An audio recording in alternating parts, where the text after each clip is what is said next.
Fenomena di mana orang-orang dengan kekayaan bersih tinggi, high net worth individuals, cenderung tidak menyimpan sebagian besar kekayaan mereka dalam bentuk uang tunai rupiah, atau mata uang fiat apapun di tabungan biasa, bukanlah tanpa alasan.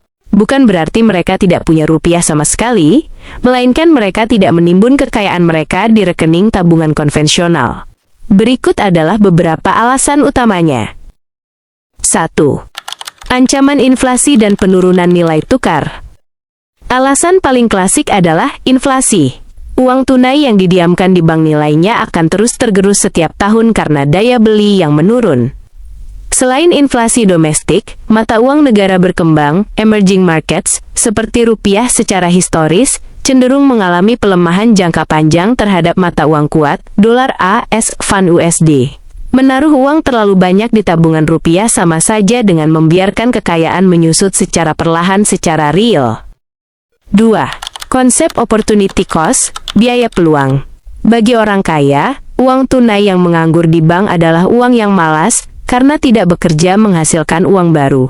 Jika rata-rata bunga tabungan atau deposito bank saat ini relatif kecil, dan masih dipotong pajak serta biaya administrasi, mereka kehilangan peluang untuk mendapatkan imbal hasil per return yang jauh lebih tinggi jika uang tersebut dialokasikan ke instrumen lain.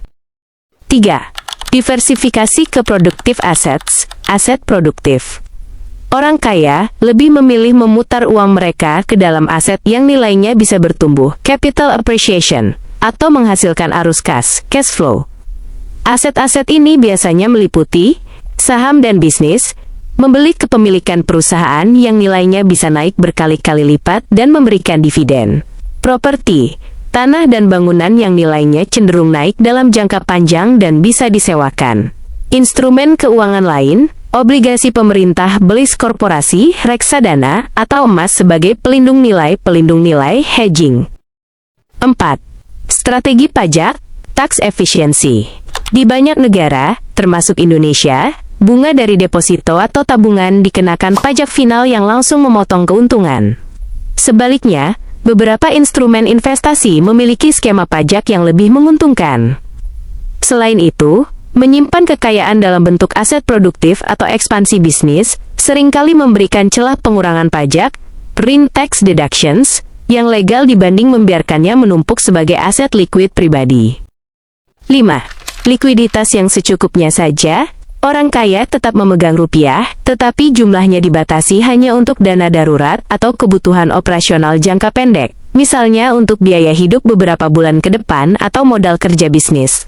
Sisa kekayaan mereka yang besar langsung dikunci ke dalam portofolio investasi. Jika mereka butuh dana besar secara mendadak, mereka bisa mencairkan aset yang liquid, seperti saham atau reksadana pasar uang, atau bahkan menggunakan fasilitas pinjaman bank dengan agunan aset mereka tanpa harus menjual aset tersebut. Kesimpulannya, orang kaya memandang uang tunai, rupiah, sebagai alat tukar dan likuiditas, bukan sebagai alat penyimpan kekayaan jangka panjang. Bagi mereka, kekayaan sejati disimpan dalam bentuk aset yang nilainya terus berkembang melampaui laju inflasi.